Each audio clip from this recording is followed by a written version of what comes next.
A king hunting a traitor, a witch scrubbing a floor, a lethal trap set to destroy them both. Dax stood in the dark hallway outside the abandoned warlock den, pure fury humming in his veins. The Alpha King of the City Pack tracked his enemy to this exact spot. He brought no backup. He needed none. He planned to kick the oak door off its hinges, grab the coward by the throat, and end the threat to his territory. He did not know a tripwire curse waited just past the threshold, hungry for blood. He also had no idea a broke supernatural cleaner named Harper was on the other side of that door, wearing a yellow plastic apron and trying to earn rent money. In 5 seconds, the king will kick the wood in. In 6 seconds, the hidden magic will trigger. And in 10 seconds, the most feared werewolf in the city will vanish in a flash of light, leaving a fluffy golden retriever in his place. Chapter 1. The supernatural cleanup business did not pay enough for this nonsense. I knelt on the sticky hardwood floor of the abandoned warlock den, scrubbing a glowing green stain with a wire brush. The room smelled like burnt copper and sour lemon. The warlock who rented this place skipped town, leaving behind a mess of cursed potions and ruined furniture. My yellow plastic apron protected my jeans, but nothing could protect my nose from the stench. My scrub brush scraped back and forth. I needed this paycheck to cover rent. Without warning, the sturdy oak door splintered inward. The wood shattered, sending chunks flying across the room. I dropped my brush and spun around, my hands snapping up to summon a kinetic block. A giant man stepped through the ruined doorway. He stood tall, with broad shoulders and a chest that stretched the fabric of his dark shirt. His piercing blue eyes scanned the room, full of rage. This was Dax, the Alpha King of the City Pack. I recognized him from the local supernatural news. "Where is he?" Dax barked, his voice rumbling through the small space. "Who?" I asked, scrambling backward away from the glowing stain. Dax ignored me. He took a heavy step into the center of the room, hunting for a traitor. His boots crunched on the broken wood from the door. He stepped right onto a loose floorboard. A bright crimson rune flashed under his boot. The warlock left a tripwire spell. Red energy coiled up Dax's leg like a snake. I did not think. I just reacted. My hands glowed with blue light, and I threw a block spell right at the king to shield him from the trap. My blue magic slammed into the crimson curse just as the trap exploded. The two spells tangled together. A blinding flash of white light filled the room, followed by a shockwave that knocked me flat on my back. My head hit the floorboards. The world spun. Smoke poured through the air, choking me. I coughed, waving the gray clouds away from my face. The spot where the Alpha King stood was empty. His boots, his dark shirt, his giant frame, all gone. Instead, sitting right in the middle of the scorched floorboards, was a golden retriever. The dog blinked. It looked down at its golden paws, then up at me. It had the exact same piercing blue eyes as the king. "Oh no," I whispered. The dog let out a sharp, furious bark. I scrambled backward until my back hit the wall. I brought my hands up, ready to cast another spell to defend myself. The dog took a step forward. Its tail did not wag. It lowered its head, bearing straight, sharp white teeth. I just turned the most dangerous werewolf in the city into a family pet. Chapter 2. The golden retriever lunged. I braced for teeth, but the dog just tackled me to the rug. His heavy paws pressed hard into my ribs. The air violently rushed out of my lungs, leaving me gasping. I raised my hands to blast him off, my fingers sparking with blue energy. "Stop right there, witch!" The voice echoed inside my skull. It was deep, harsh, and loud enough to give me an instant headache. I froze. The dog stood on my chest, staring down at me with those terrifying blue eyes. "Did you just talk in my head?" I thought, too shocked to speak out loud. "The magic tied us together," the voice growled in my mind. "I am still an alpha. Change me back, now!" "I can't!" I shouted aloud, pushing against his furry chest. He did not budge. "I just throw block spells. I don't know how to reverse a tangled curse." The dog snarled. Hot breath hit my face. "You turned me into a fluffy joke. My ears are floppy. Change me back before I bite your hand off." You bite me, and you stay a dog forever, I shot back through the mind link. My heart hammered against my ribs like a runaway train, but I refused to show fear. I was a witch. I survived worse than an angry mutt. Dax shifted his weight. My pack will tear this city apart looking for me. Then let them find you like this, I said, catching my breath. Let them see the big, scary king wagging his tail. I bet they'll love it. The dog's ears flattened against his head.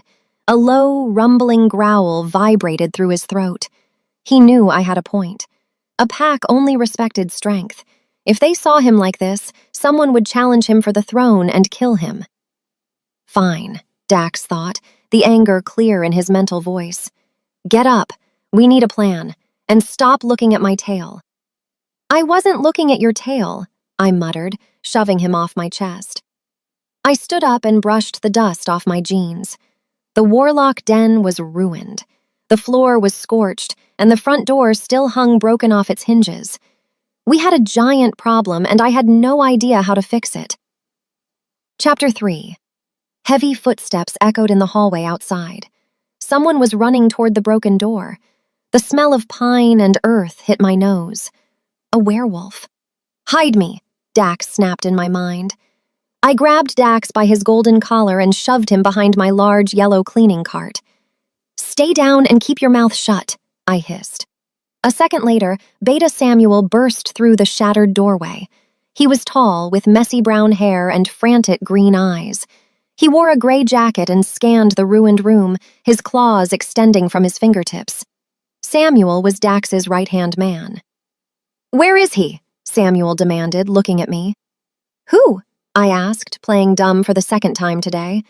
I picked up my scrub brush and held it like a weapon. The king! Dax! I caught his scent leading into this dump and then it just vanished. Samuel stepped further into the room. He stepped right over the broken wood from the door. My mind raced. Dax crouched out of sight behind the plastic cart. Tell him I left, Dax ordered through the link. Tell him I chased a shadow north. Rogues always cross the north border. I swallowed hard. A huge guy kicked the door in, I told Samuel, making my voice shake. He smelled the air, got super angry, and yelled something about a shadow. Then he sprinted out the back window. He headed north into the woods. Samuel frowned. He walked over to the back window and looked out into the dark trees. He gripped the windowsill. Are you sure? Samuel asked, his green eyes narrowing. Yes, I lied. He had a crazy temper. It terrified me. Samuel let out a frustrated sigh. That sounds like him. He never waits for backup. He turned away from the window and looked at my cleaning supplies. Get out of here. It isn't safe. I'm going, I said, grabbing my bucket. Samuel jogged out of the room, heading straight for the north woods to chase a ghost. I let out a long breath.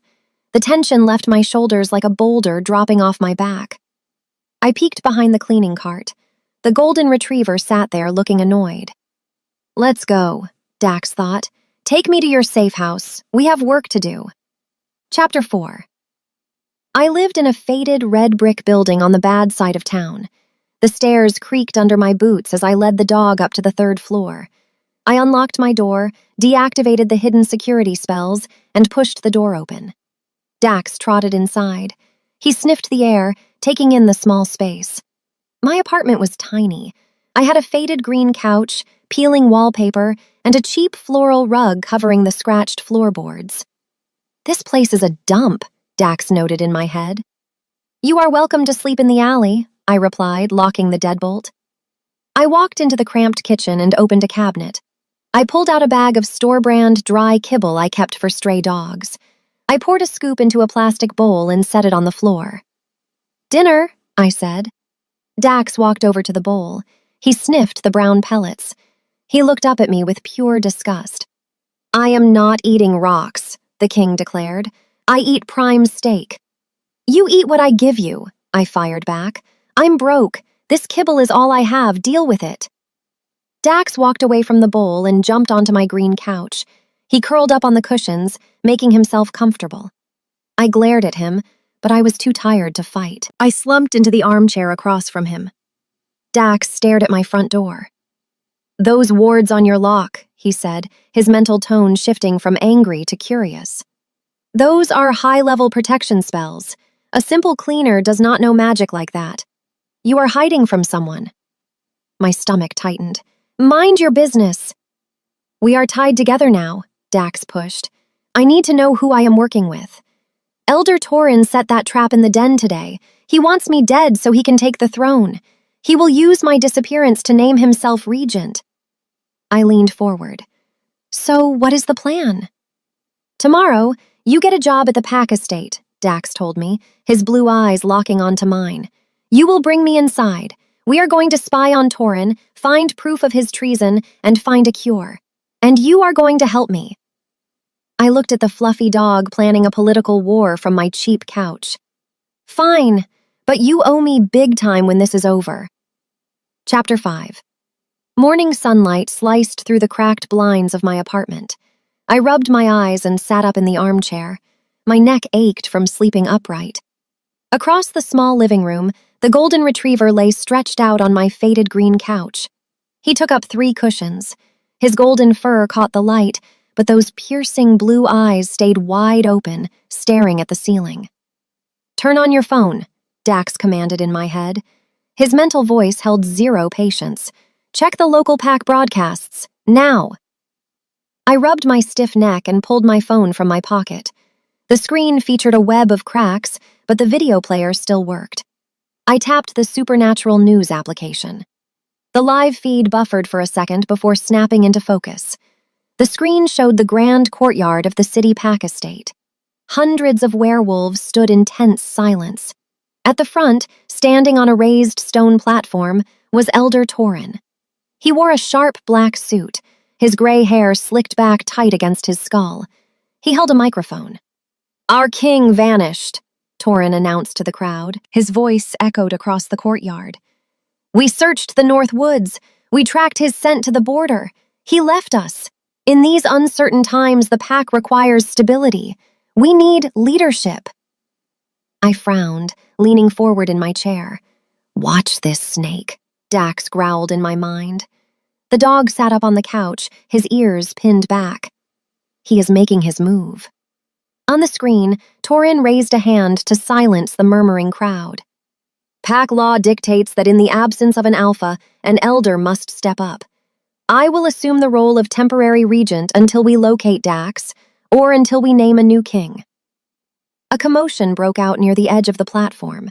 A tall werewolf with messy brown hair shoved his way past 2 guards. It was Beta Samuel. I remembered his face from the ruined warlock den yesterday. He has been gone for 1 night, Samuel shouted, snatching the microphone from Torin's grip. The speakers shrieked with feedback. Samuel glared at the crowd. Our king chases rogues all the time. He always comes back. Naming a regent right now is an insult to the crown. Torin kept his face calm, but a cold smirk touched the corner of his mouth. Beta Samuel, you speak from emotion. I speak from the law. The king abandoned his post. We cannot leave the territory undefended. Samuel stepped closer to Torin, his chest pushed out, ready for a fight. You just want the seat for yourself. Guards, Torin said, his tone flat. Escort the Beta to the barracks. He needs time to cool off. 4 massive guards surrounded Samuel.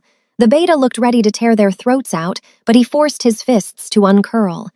He knew he could not fight 4 men on public broadcast without starting a civil war. Samuel shoved past the guards and stormed off the platform. Torin took the microphone back. I take the oath of regent tonight at sundown. I tapped the screen, cutting the feed. The apartment went silent. Dax jumped off the green couch. He paced back and forth across the floral rug, his claws clicking on the floorboards just past the fabric edge. He set the trap, Dax thought, his voice vibrating with rage. That warlock den. Torin hired the warlock. He knew I would hunt the rogue down. He wanted me out of the way so he could steal the throne. And he used a tangled curse instead of an assassin, I added, setting my phone on a side table. An assassin leaves a body. A body proves murder. But a curse that makes you vanish? That just makes you look like a runaway king. Dax stopped pacing. He turned his golden head toward me. We need to get inside that estate. Torin will rip this pack apart for a profit. I will go down there today, I told him, standing up. They always need extra hands for cleaning, especially for a big event like a Regent Oath ceremony. I can get us in. Good, Dax replied. Get the job, because tonight, we start a war. Chapter 6. 3 sharp knocks rattled my apartment door. I froze halfway to the kitchen. The sound echoed in the quiet room. Nobody ever visited me. I kept my head down, paid rent in cash, and stayed out of pack business. It is Samuel, Dax warned through the mind link. I smell pine and earth. He tracked your scent from the Warlock den. Panic flared in my chest. Hide, I whispered, pointing to the bedroom. No, Dax shot back. He trotted to the center of the floral rug and sat down. If he smells dog in here and does not see a dog, he will tear the place apart. Act normal. Remember the lie. I am just a stray. I took a deep breath, forcing my heart rate to slow down. I walked to the door and turned the deadbolt. I pulled the door open a few inches. Beta Samuel stood in the hallway. He wore the same gray jacket from yesterday, but it looked rumpled. Dark circles hung under his green eyes. He looked exhausted. Can I help you? I asked, keeping my voice level. I need to ask you a few more questions, Samuel said, pushing past me into the apartment. He did not wait for an invitation. He stood in the middle of my living room, scanning the space. I told you everything I saw, I said, closing the door. I crossed my arms to stop my hands from shaking. The big guy chased a shadow north. That is it. Samuel turned to face me. I sent trackers north. They found nothing. No footprints, no disturbed brush. A man that size running full speed leaves a trail. It makes no sense. Before I could answer, Dax let out a soft whine. Samuel snapped his attention down to the rug. He stared at the golden retriever. The dog wagged his tail and gave a happy pant. It was a terrifyingly convincing performance. Where did you get the dog? Samuel asked, his voice tight. I found him wandering the alley behind the Warlock den, I lied, keeping my tone casual. He looked hungry. I felt bad for him, so I brought him home. Samuel took a slow step toward Dax. The beta knelt on the rug, bringing himself eye level with the dog. Dax stopped wagging his tail. He sat perfectly still. He does not act like a stray, Samuel noted. He reached a hand out. Dax let Samuel scratch behind his golden ears. I held my breath, waiting for Dax to bite the man's fingers off. Instead, Dax leaned into the touch, playing the part of a dumb pet. But then Samuel tilted his head. He stared right into Dax's face. The beta's green eyes narrowed. His eyes, Samuel whispered. My stomach dropped. He sees it, Dax growled in my head. Get him out of here before he figures it out. He has beautiful blue eyes, right? I interrupted, stepping forward. Like a husky mix. Anyway, I need to get to work. I have an interview at the Pack Estate. Samuel stood up slowly. He did not break eye contact with the dog for a long moment. Finally, he turned back to me. The Pack Estate? They are hiring? Cleaning crew, I said. They need extra help for the ceremony tonight. Samuel nodded, but his posture stayed rigid. Be careful around Torin. The man has no patience for humans. He walked to the door, placing his hand on the knob. He cast one final glance back at the golden retriever sitting on the rug. Keep your pet close, Samuel warned. Strange things are happening in this city. He pulled the door open and left, the latch clicking shut behind him. I slumped against the wall, blowing out a long breath. That was too close. He suspects something, Dax thought, standing up and shaking his fur out. He knows those are my eyes. We are running out of time. We need to find proof of Torin's treason today. Chapter 7. The service entrance of the Pack Estate buzzed with chaos. Delivery drivers shouted, carrying crates of vegetables and prime meat through the double doors. I stood in the middle of the noise, wearing my yellow plastic apron over fresh jeans. I held the handle of a massive yellow mop bucket. The plastic bucket sat deep and wide, meant for industrial cleaning. I draped a thick gray towel over the top to hide the contents. Under the towel, Dax sat curled in a tight ball. "This is degrading," the king complained in my mind. "It smells like bleach and dirty water down here." "Stop whining," I replied, rolling the bucket forward. "You want it inside. This is the only way a cleaner brings a dog past security." I wheeled the bucket past a distracted guard.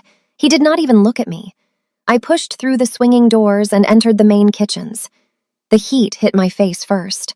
Huge stainless steel stoves roared with fire. Dozens of chefs rushed around, chopping herbs and searing steaks. "You!" a woman with a clipboard barked, pointing a wooden spoon at me. "New girl, take that bucket to the pantry hallway. Some idiot spilled cooking oil. Scrub it clean." "Yes, ma'am," I said. I steered the yellow bucket down a narrow, quiet corridor lined with shelves of canned goods. The noise from the kitchen faded slightly. I pulled the gray towel back. Dax popped his head out, taking a deep breath. "Stay low," I whispered, lifting a mop from the side rack and dunking it into the front section of the bucket where the water sat. "Listen for anything useful." I started mopping the stone floor, moving in slow, deliberate circles. 2 pack staff members, a man holding a clipboard and a woman carrying a stack of linens, walked down the adjacent aisle. They stopped near a rack of spices, their voices dropping to hushed tones. "Did you see the guest list for tonight?" the woman asked, checking over her shoulder. "I saw it," the man replied. "Torin invited the Blood Moon Alpha and the River Pack leaders.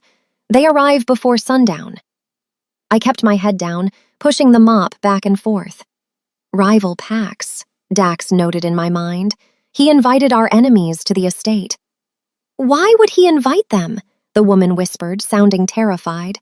"The River Pack hates us. They want our hunting grounds." "Torin is selling them the eastern border," the man said, his voice barely audible over the distant kitchen noise. I overheard him talking to his guards. "Once he takes the Regent Oath tonight, he is signing a treaty. He gives them the Eastern Woods, and they back his claim to the throne. If anyone challenges him, the rival packs will crush us." "Treason," Dax snarled. The bucket rattled as the dog shifted his weight. "He is selling my land. He is giving away our home to buy a crown." I gripped the mop handle tight. "We need physical proof," I muttered under my breath so the staff would not hear. "Gossip will not stop a coronation." The 2 staff members hurried away, carrying their supplies toward the main hall. I wrung the mop out and dropped the gray towel back over Dax's head. "Torin keeps a private ledger in his office," Dax told me. "He writes down every deal. If he is selling the border, the numbers are in that book. We need to get into his office." "We will," I promised, wheeling the bucket toward the exit. "But right now, we have a mess to clean up in the main hall." Chapter 8. The main hallway of the estate featured polished marble floors and towering glass windows. I kept the yellow mop bucket close to the stone pillar, the thick gray towel draped securely over the top. Dax stayed hidden inside. I sprayed glass cleaner onto the panes, wiping the glass in wide arcs. Footsteps clicked on the marble floor. I turned my head. Elder Torin walked down the hall, flanked by 4 armed guards. He wore ceremonial robes, a deep crimson fabric trimmed with dark fur. He looked like a king already. I turned my head. Elder Torin walked down the hall, flanked by 4 armed guards. He wore ceremonial robes, a deep crimson fabric trimmed with dark fur. He looked like a king already. "Keep your head down," Dax warned me from inside the bucket. I turned back to the window, scrubbing a spot of dirt with my rag. As Torin walked past us, the air shifted. A bizarre, pungent smell hit my nose. It smelled like burnt copper and sour lemon. Sulfur. My hands stopped moving. It was the exact same cursed scent from the ruined Warlock den. Torin carried the stench of the tangled magic right on his robes. Dax smelled it too. The yellow bucket tipped over with a loud crash. Water spilled across the marble. Dax launched himself from under the gray towel, a missile of teeth and muscle. He scrambled across the slippery floor, charging straight at Torin. "Buster, no!" I screamed, dropping my rag. Dax launched himself off the floor, aiming his jaws right for Torin's throat. Torin gasped and stumbled backward. One of the guards stepped in the way, raising his arm. Dax's teeth sank into the guard's thick leather bracer. The guard yelled, trying to shake the dog loose. I sprinted across the hall and grabbed Dax by his golden collar. I braced my boots on the marble and hauled him back with all my strength. "Bad dog!" I shouted, putting on the performance of a lifetime. I dragged Dax away from the guard, forcing the dog to sit. I smacked his nose, hating myself for it. "What is wrong with you?" "Let me kill him." Dax roared in my head, fighting against my grip. "He smells like the curse. He did this to me. Stop fighting me or they will execute you right here." I shot back, keeping my grip iron tight on his collar. Torin straightened his crimson robes, his face pale with shock. He glared at me, his eyes burning with fury. "Whose animal is this?" "Mine, sir," I stammered, dropping to my knees and wrapping my arms around Dax to keep him pinned. "I am so sorry. He is a rescue. He gets startled by large groups." The guard checked his leather bracer.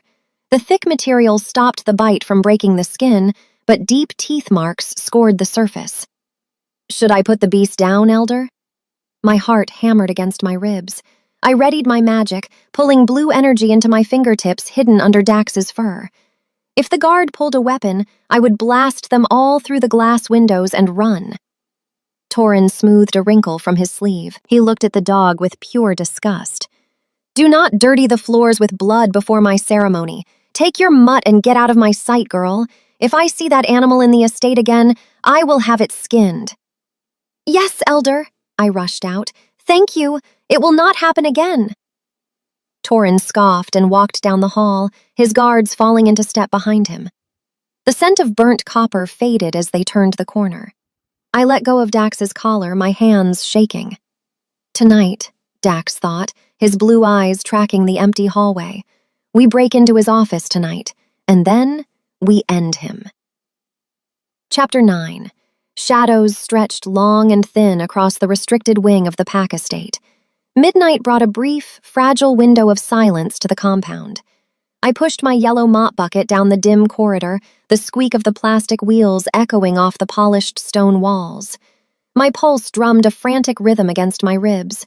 We had 5 minutes before the night guards looped back around to this sector. Dax trotted beside my boots, his golden paws making zero noise on the hard floor. He stayed low to the ground, his blue eyes scanning every dark corner for threats. "Torin's office sits at the end of this hall," Dax stated through our mental tie. His voice echoed crisp and clear in my skull. "The double oak doors. Move faster." "I am pushing a bucket of dirty water," I whispered, keeping my head down.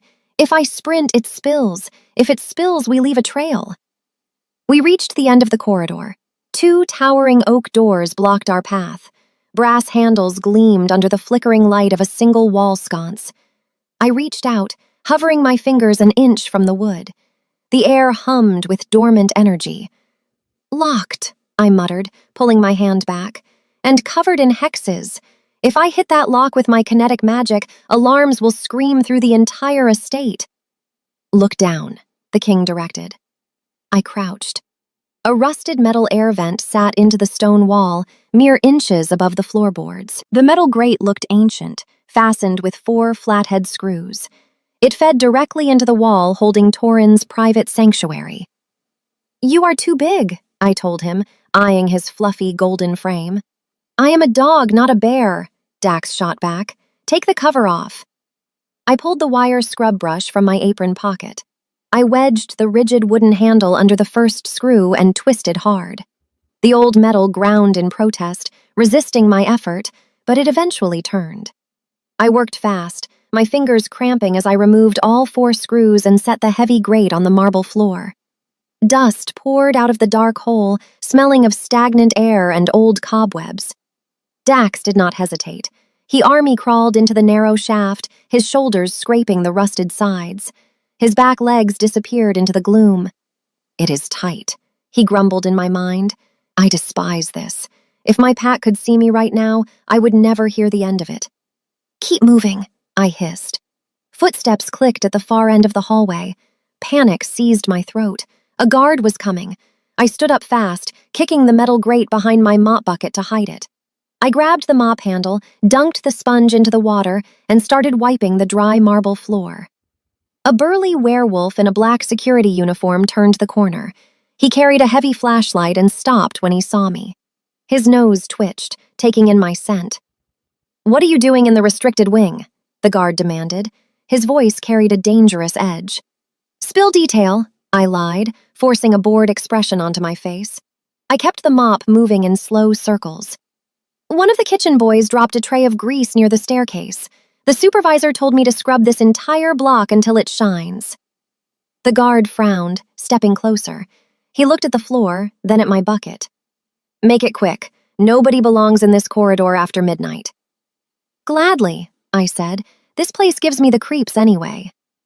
The guard huffed a breath and continued his patrol, disappearing down an intersecting hallway. I let out a long breath, my knees shaking.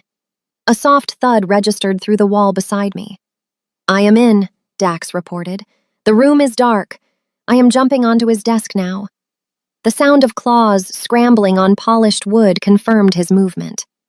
"Got it," the king said, his mental tone shifting from annoyed to pure ice. A parchment map sits right in the center of his blotter. He marked the western and eastern pack tunnels with red ink.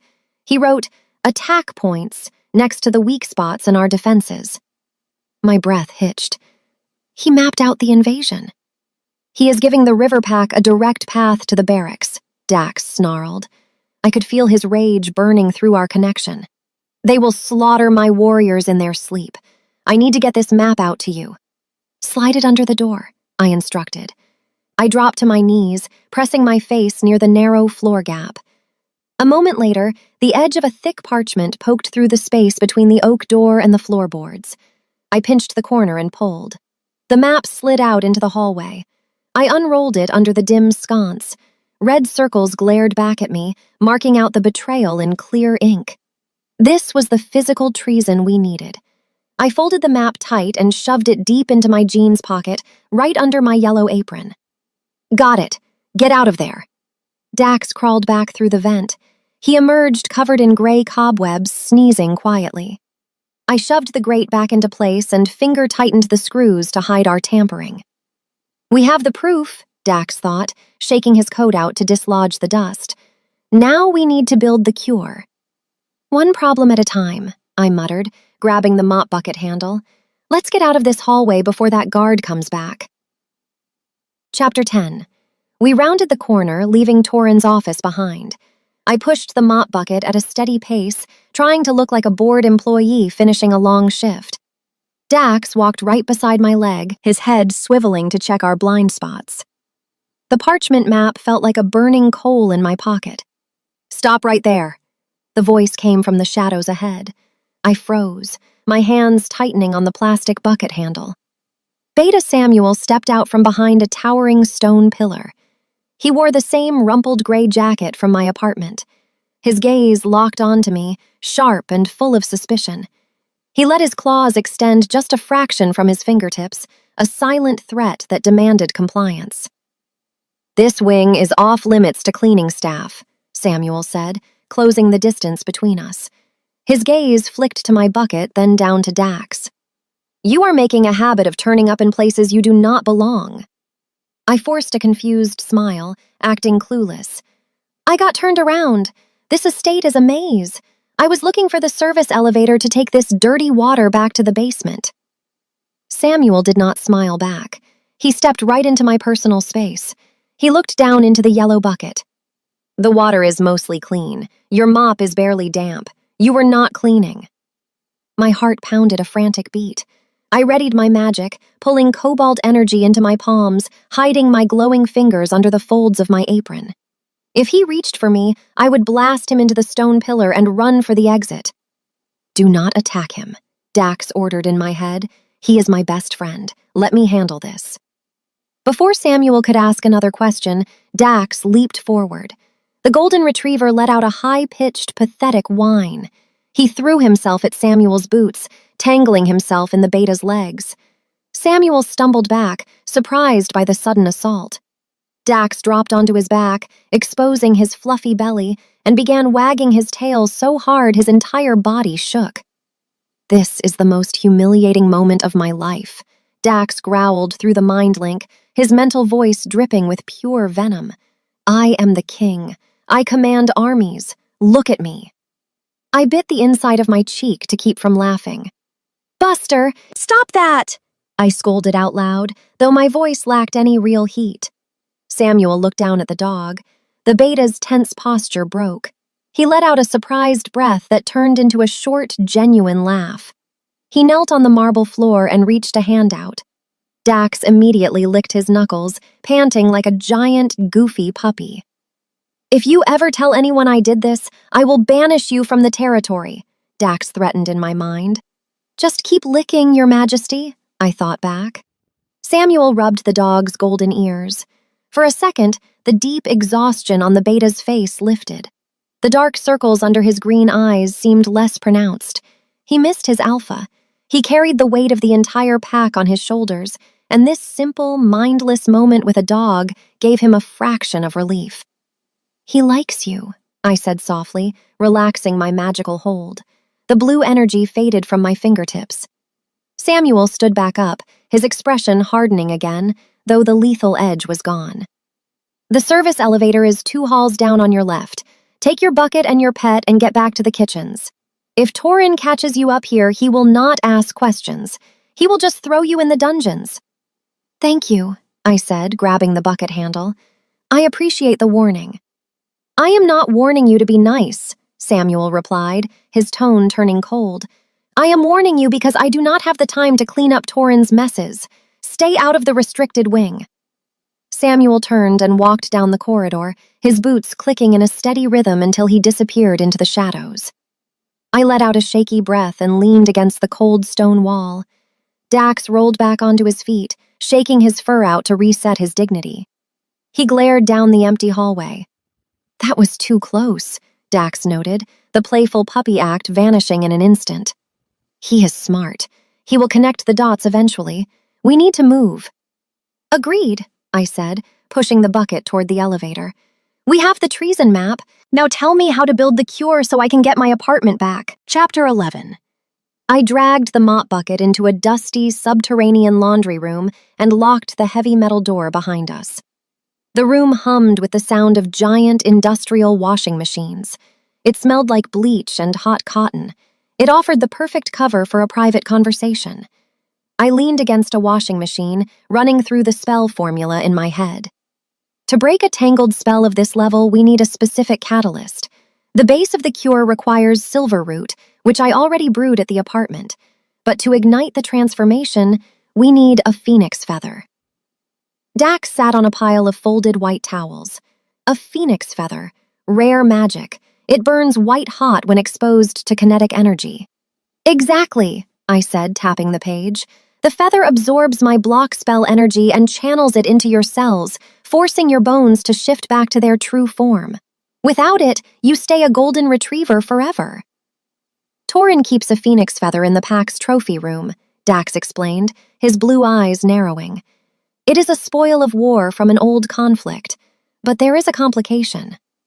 "There is always a complication," I sighed, leaning against a washing machine. "Tell me." "The feather is locked inside a pure silver puzzle box," the king revealed. "Torin placed it there to keep thieves away. Werewolves cannot touch silver without protective gear. It sears our flesh. The guards protecting the room do not carry the key, and they cannot move the box." "But I am human," I realized, a spark of hope catching in my chest. "Silver does not burn me. I can touch the box." "Yes," Dax agreed. "You break the glass case, you grab the silver box, you use your magic to crack the puzzle lock, and we run." A sudden strange sensation bloomed in my chest. It started as a warm hum right behind my ribs and expanded outward. I gasped, dropping my grimoire onto the floor. I gripped my shirt, feeling a distinct secondary rhythm thudding right alongside my own heartbeat. "Do you feel that?"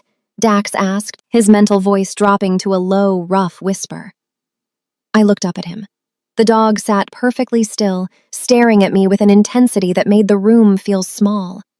The mind link hummed with a new kind of power. We were no longer just sharing thoughts.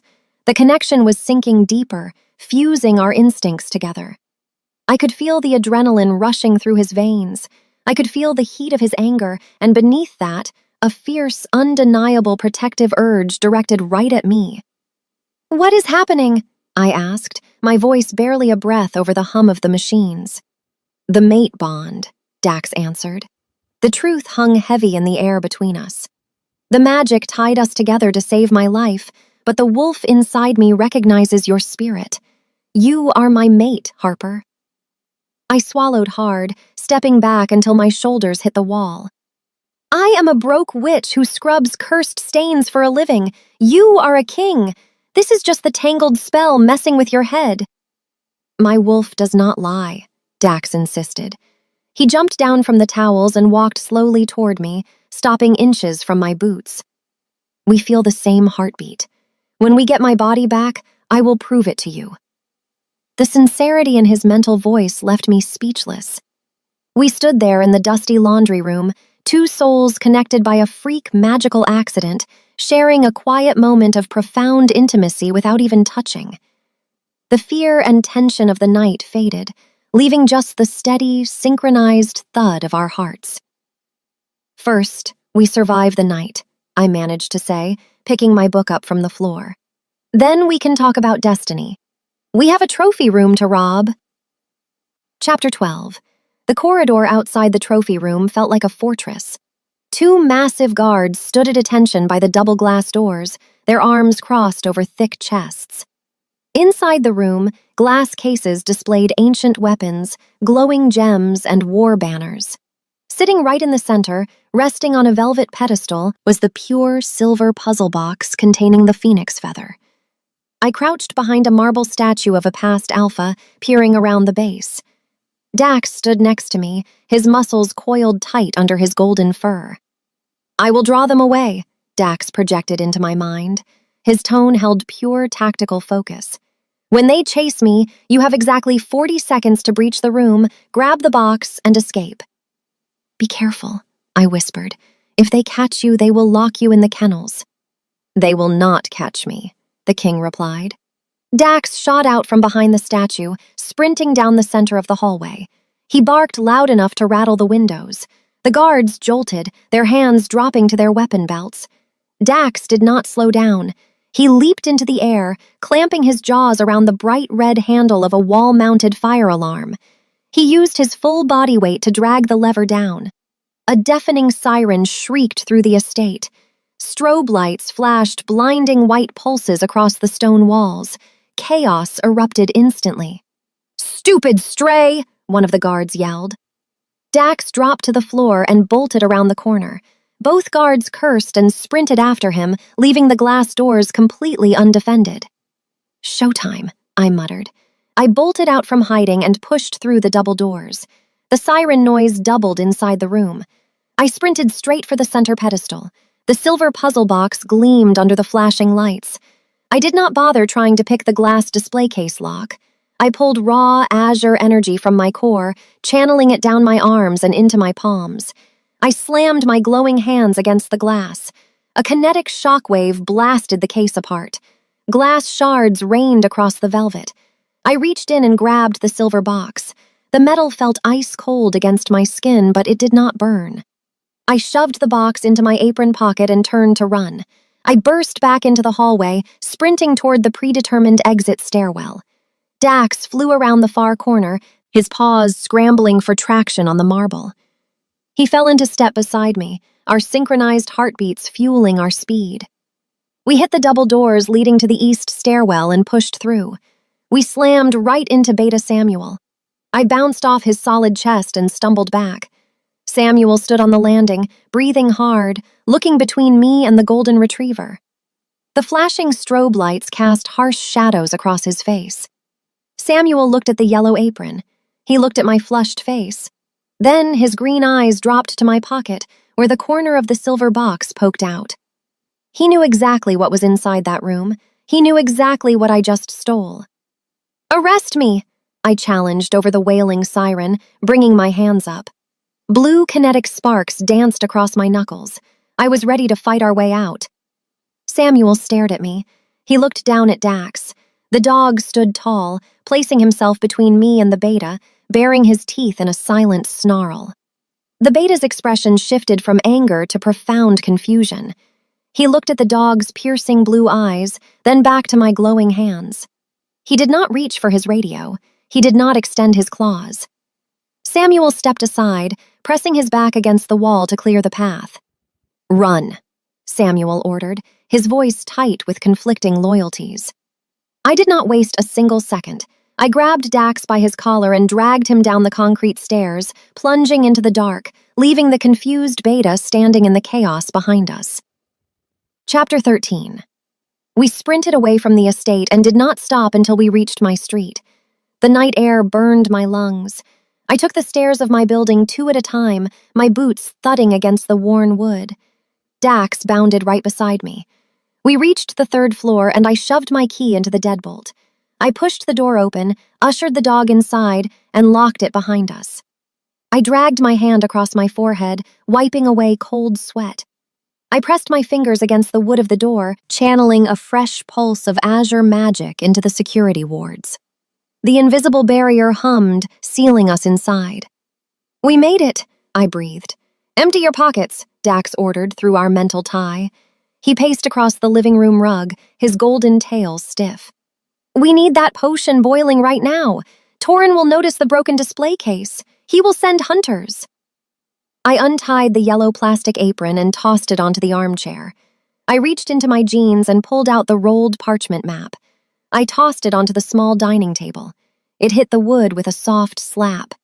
Then, I reached into the apron pocket and pulled out the silver puzzle box. The metal felt like a block of ice in my bare hands.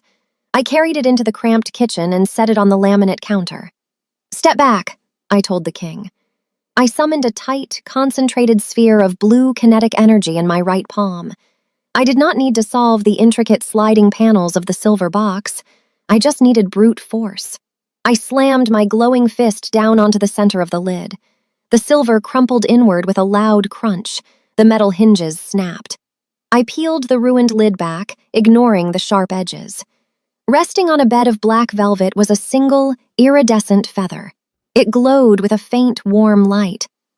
"The phoenix feather," I whispered.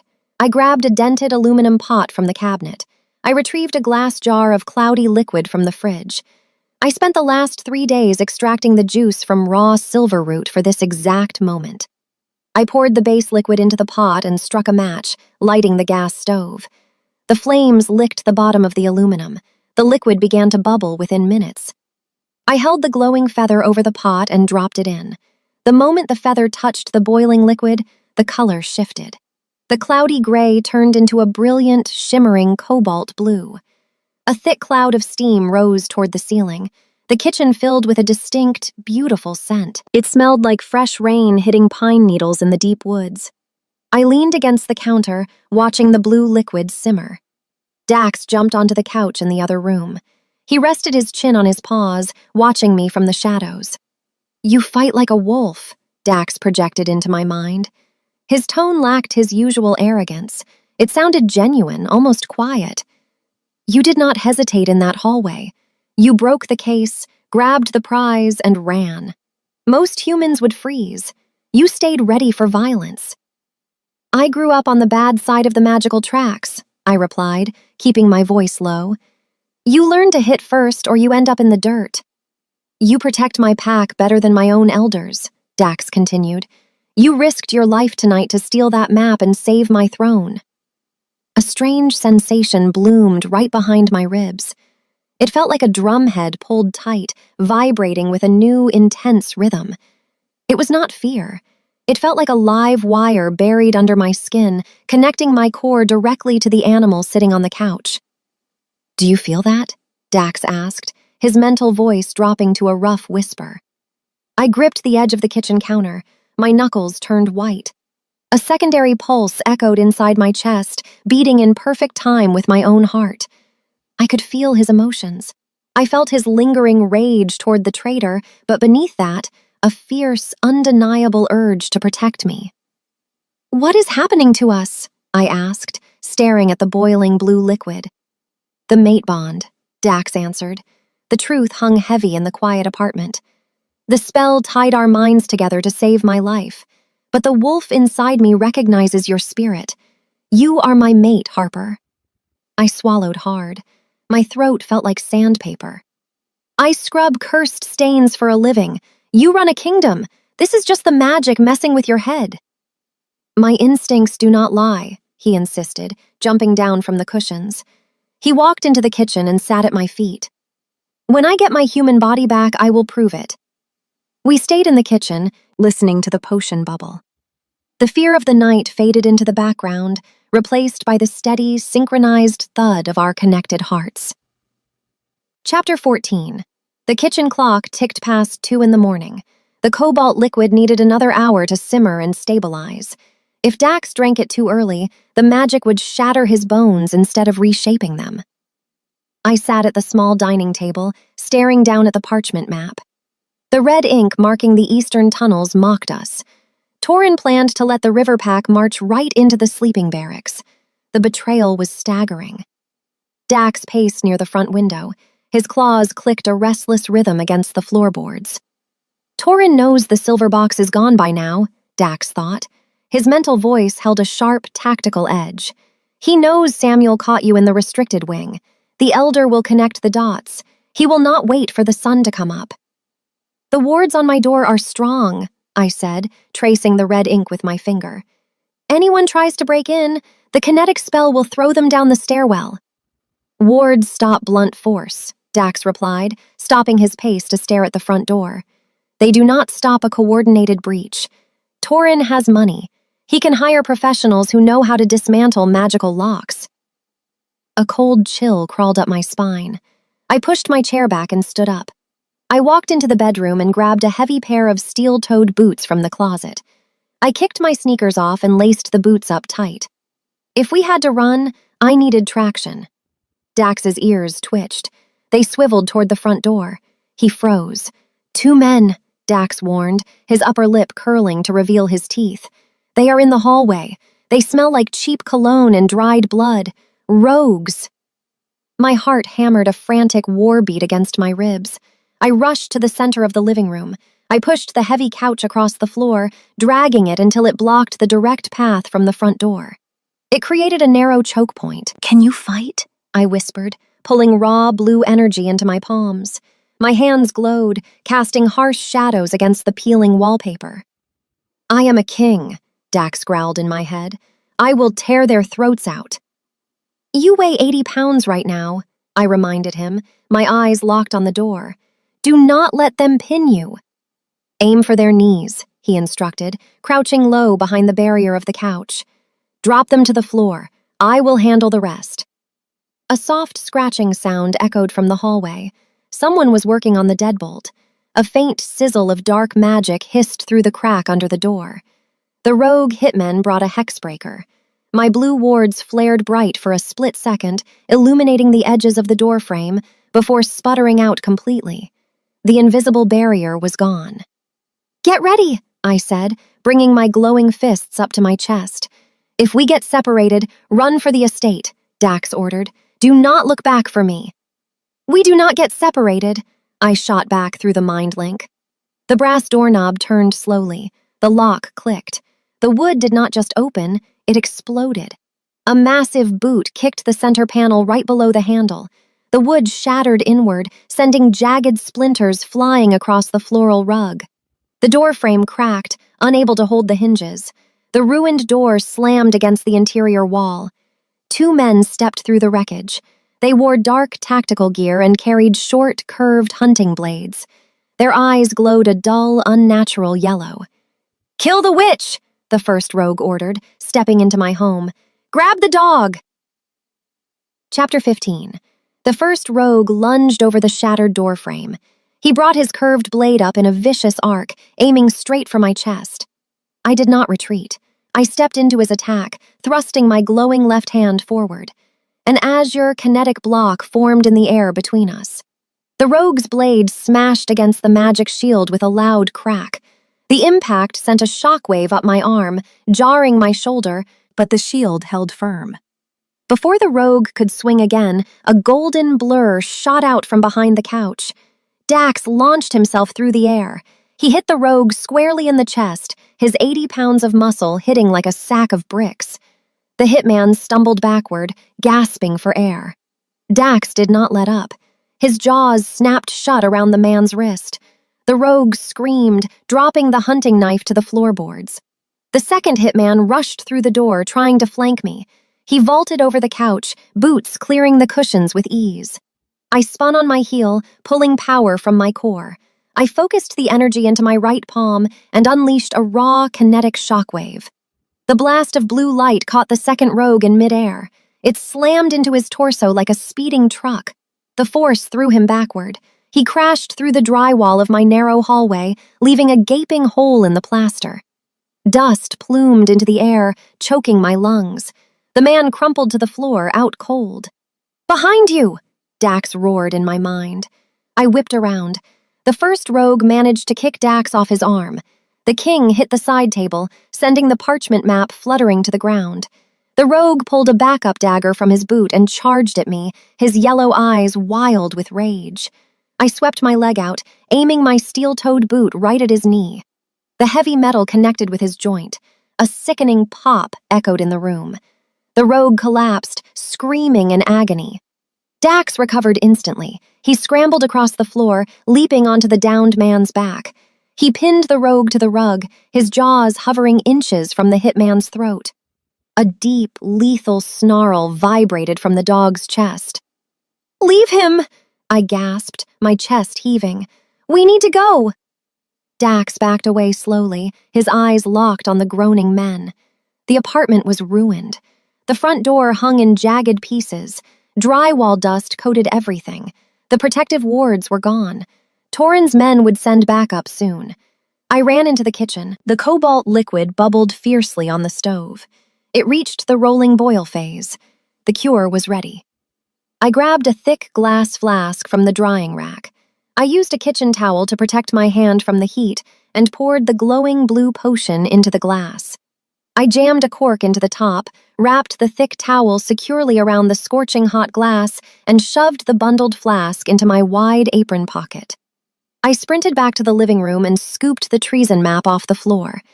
"Torin takes the oath in 20 minutes, Dax noted, trotting toward the shattered doorway. "If he finishes the ceremony, the rival pacts will flood the territory. The treaty goes into effect the moment he wears the crown." "Then we crash a party," I said. We stepped over the groaning hitmen and ran down the stairs. We burst out of the brick building and hit the dark streets, sprinting toward the Pack estate. The flask burned hot against my thigh. We had one shot to reverse this tangled curse, stop a war, and save the city. Chapter 16. The iron gates of the Pack estate loomed ahead. Torches lined the stone walls, casting long, flickering shadows across the pavement. The courtyard beyond the gates was packed shoulder to shoulder with hundreds of werewolves. The tension in the air felt suffocating. I stopped 100 feet from the entrance, catching my breath. The heavy glass flask sat secure in my pocket. The map was tucked under my shirt. Dax stood beside me, his golden fur catching the torchlight. "Look at the platform," Dax commanded through our link. I peered through the thick iron bars. Elder Torin stood on the raised stone stage. He wore his deep crimson robes. A ceremonial silver crown rested on a velvet pillow next to him. Two rival leaders stood behind Torin. One wore the colors of the Blood Moon, the other represented the River Pack. They waited for their land. On the lower step of the platform stood Samuel. The beta looked sick with dread. His shoulders slumped and his jaw locked tight. He watched the crowd with hollow eyes, knowing the pack was about to fall into the hands of a traitor. "Time to go," I muttered. I marched straight up the paved road toward the front gates. Two estate guards stepped out from the shadows. They held long wooden staffs capped with iron. They crossed the weapons, blocking my path. "Estate is closed to humans," the guard on the left grunted. "Turn around, cleaner." I stopped right in front of the crossed staffs. I did not back down. "I have an urgent delivery for Beta Samuel." "The beta is occupied," the second guard said, looking down at Dax. "Take your mutt and leave before we toss you in the holding cells." Dax stepped forward. He did not bark. He did not growl. He just stared up at the guards with those striking, intelligent eyes. His posture radiated sheer dominance. Even in the body of a pet, his alpha aura pushed against the air. The guards shifted uneasily, glancing at the dog, confused by the sudden weight in the atmosphere. Torin's voice boomed over the courtyard loudspeakers. "We gather tonight in the shadow of a missing king," the elder announced to the silent crowd. "Our borders are vulnerable. We need a steady hand to guide us through the darkness." "He is starting the oath," Dax warned. "Get me past this gate, now!" I pulled my hands from my pockets. Blue kinetic sparks danced across my knuckles. The guards saw the magic and immediately leveled their iron-tipped staffs at my chest. "Last warning, witch," the first guard snarled. "I am not here to fight you," I said, keeping my voice steady over the booming loudspeakers. "But I am walking through those gates. If you try to stop me, I will launch you over the outer wall." The guards braced themselves, ready to strike. Through the iron bars, Samuel turned his head. He noticed the commotion at the entrance. He saw my yellow apron. He saw the golden retriever standing at my side. The beta's eyes widened. He remembered the trophy room. He remembered the silver puzzle box. Samuel stepped off the platform, ignoring Torin's speech, and started pushing his way through the dense crowd toward the front gates. "He is coming," Dax told me. "Hold your ground." I kept my glowing fists raised, staring the guards down. Torin continued his speech, his voice dripping with fake sorrow. We stood inches from the enemy, seconds away from a violent clash.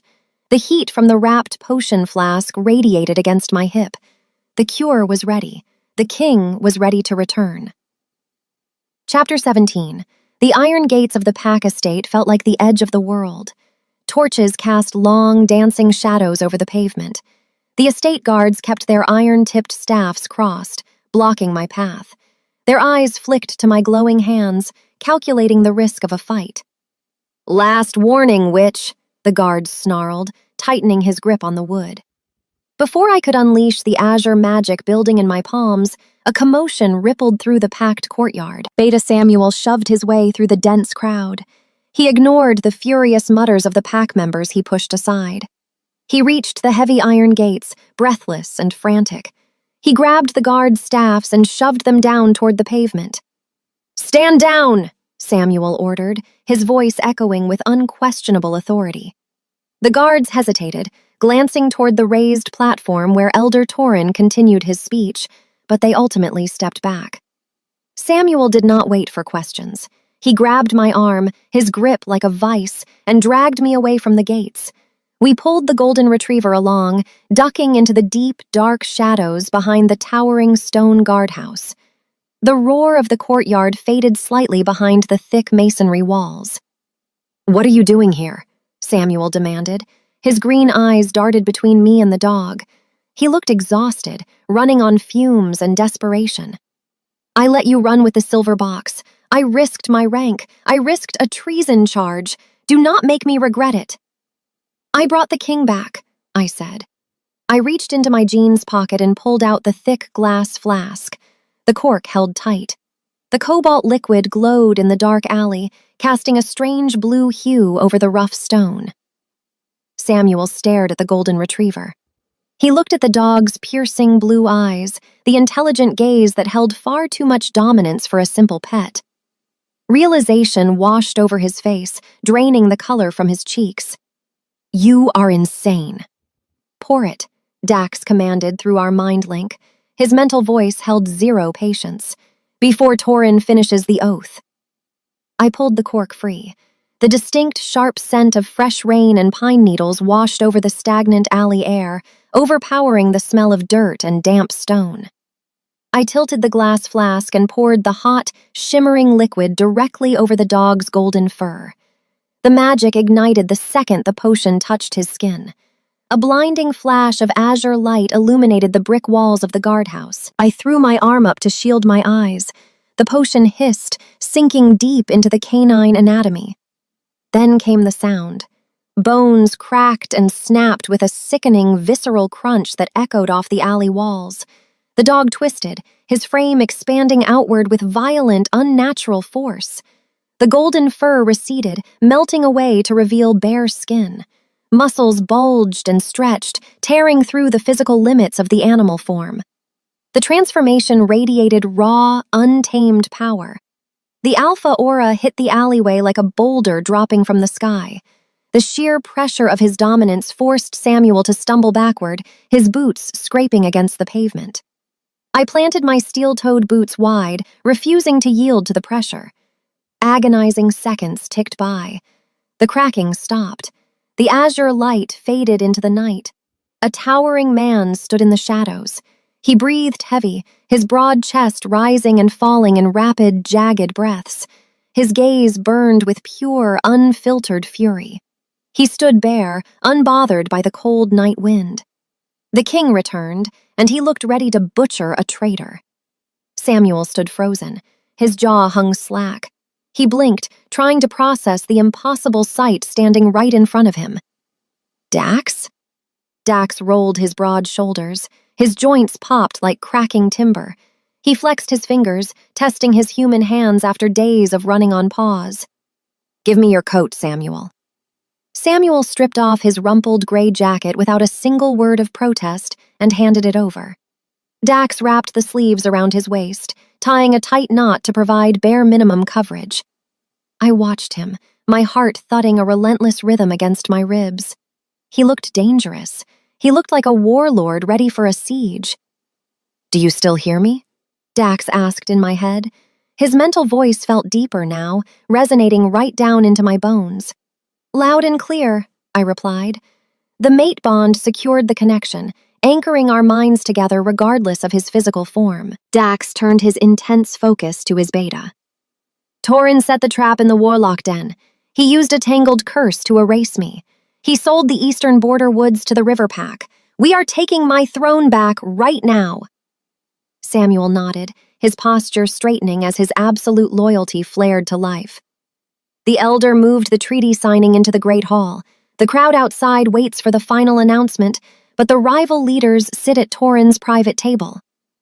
"Perfect," Dax growled, stepping out of the alley shadows. "Let's crash the party." Chapter 18. We marched through the side corridors of the Pack estate, avoiding the main courtyard and the dense crowd. Dax led the way. His bare feet slapped against the polished marble floors in a steady, determined cadence.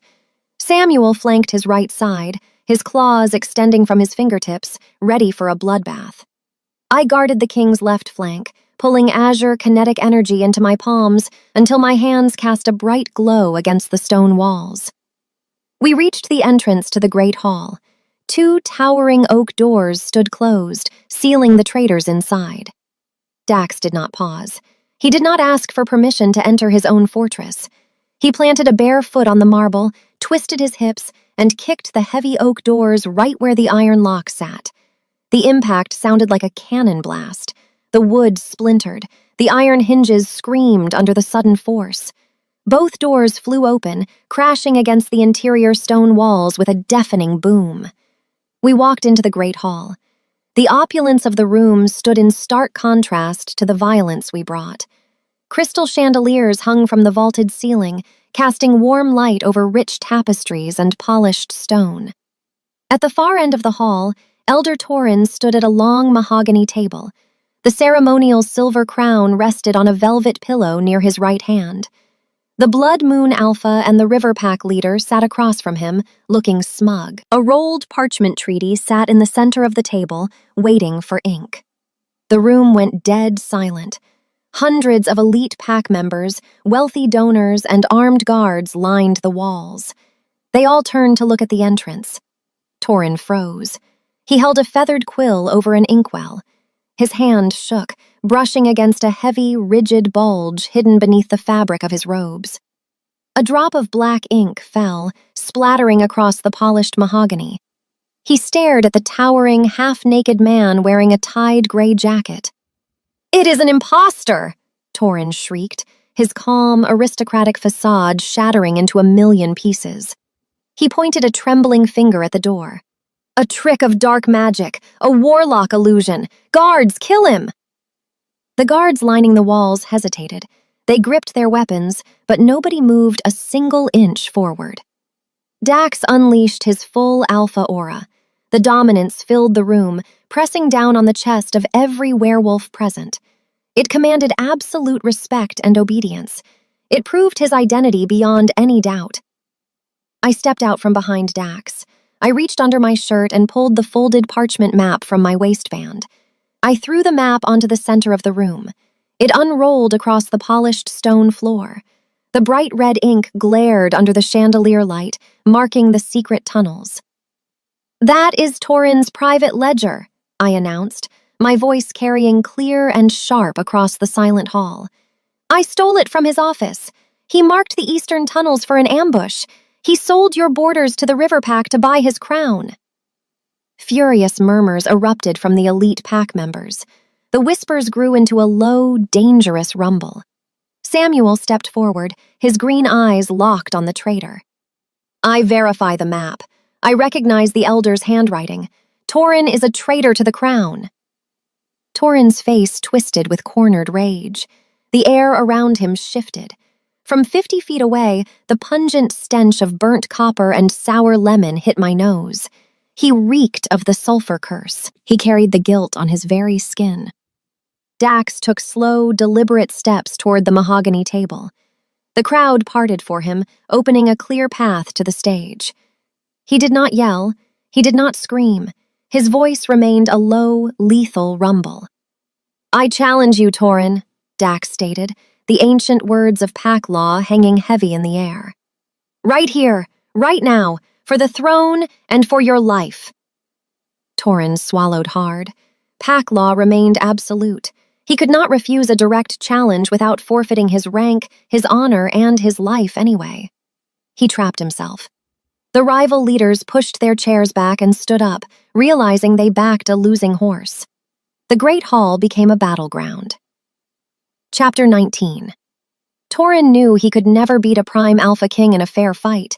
Desperation clawed at his features. Before anyone could blink, Torin reached deep into the folds of his crimson ceremonial robes. He pulled a jagged iron hunting blade from a hidden sheath. A slick, poisonous green liquid coated the steel edge. He lunged across the mahogany table, aiming the poisoned weapon right for Dax's unprotected chest, aiming to end the challenge with a single, cowardly strike. I reacted on pure survival instinct. I channeled raw power from my core, pushing the energy down my arms. A blast of azure kinetic force shot across the room. The shockwave slammed directly into Torin's wrist. Bones crunched under the impact. The poisoned blade flew from his grip, clattering uselessly across the marble floor. Torin screamed, grabbing his ruined wrist. "Cheat!" Dax snarled, his voice vibrating with disdain. Torin's eyes turned a sickly, glowing yellow. He abandoned his human form. His fine suit and crimson robes tore apart as his body expanded. He transformed into a mangy gray wolf with patches of missing fur. The beast snapped its jaws, saliva dripping onto the polished wood. Dax did not hesitate. He shifted. The gray jacket fell to the floor. In a single heartbeat, a towering black wolf stood in the center of the great hall. He dwarfed the gray wolf. His muscles rippled under a coat of midnight fur. His piercing blue eyes locked onto the traitor, burning with the promise of pain. I shifted my combat stance to provide immediate backup. I dropped into a wide, aggressive crouch, igniting both hands with swirling azure magic. I stepped out to cover the king's blind flank. Two of Torin's corrupt guards drew short swords, trying to rush the center of the room to save their master. I blasted them both with a sweeping kinetic shockwave, throwing them hard into the stone wall. They slumped to the floor unconscious. "Nobody touches the king!" I shouted, holding my glowing fists high. The wolf fight began. The black wolf charged. The clash sounded like two freight trains colliding. Teeth met flesh, claws scraped across the polished marble, carving deep, jagged gouges into the ancient stone. The gray wolf fought dirty, snapping at Dax's back legs and trying to blind him with frantic scratches. Dax remained a relentless force of nature. He absorbed a vicious bite to his shoulder, ignoring the blood matting his dark fur. He shook the gray wolf off with a brutal twist of his neck, driving his heavy skull into the traitor's ribs. Dax tackled Torin into the mahogany table. The heavy furniture collapsed under their combined weight. Thick wood splintered and shattered, sending the silver crown and the velvet pillow tumbling across the floor. The black wolf pinned the gray wolf to the ruined wood. Dax's massive jaws clamped tight around Torin's throat. He did not bite down to kill, but his teeth pressed hard enough to draw a thin line of blood. He held the traitor down, proving absolute dominance. The gray wolf stopped struggling. He let out a high, pathetic whine, baring his neck in complete submission. The challenge ended. The king reigned victorious. I held my glowing hands ready, scanning the room for any other threats, but the hall stayed still. The elite pack members watched in stunned silence. The rival leaders looked terrified. Dax stood over the broken traitor, his chest heaving, his blue eyes scanning his reclaimed territory. The war was over. Chapter 20.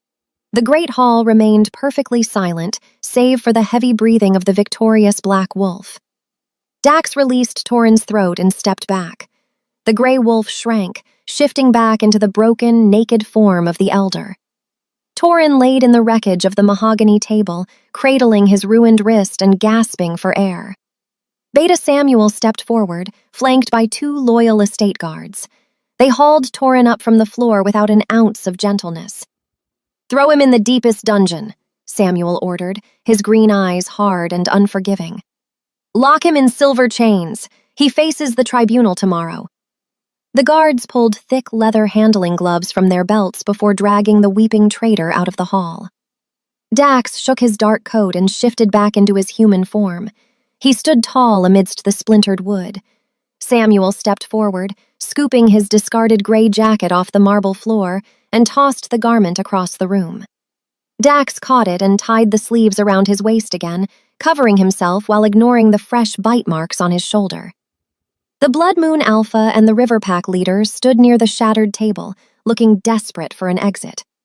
Dax turned his piercing blue eyes on them. His voice cut through the room like a blade. "The treaty is void. Take your people and leave my territory immediately. If I catch your scent across the eastern border by sunrise, we go to war."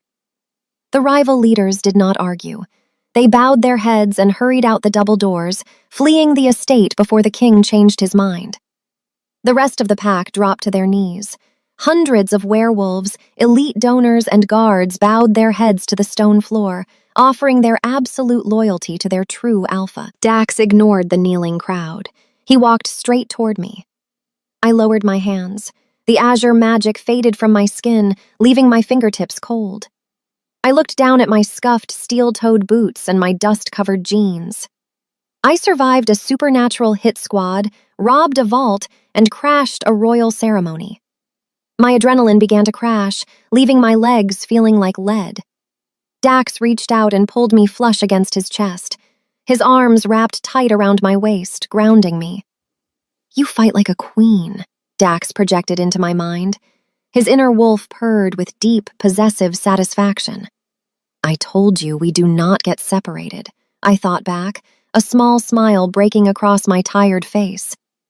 Dax turned to face his kneeling pack, keeping one arm firmly wrapped around me. He pointed to the ceremonial silver crown resting on the floor, ignored and abandoned. "Torin tried to steal my throne," Dax announced, his voice echoing off the high vaulted ceiling. "He used dark magic to erase me. This woman brought me back. She broke into a cursed vault, fought off rogue hitmen, and stopped an invasion. She is not a cleaner. She is my mate." A collective gasp rippled through the kneeling werewolves, but nobody dared to raise a single objection.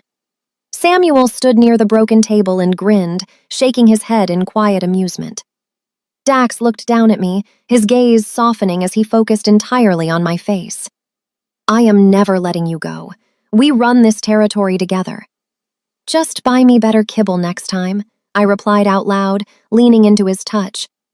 Dax smirked, a genuine flash of humor lighting up his face.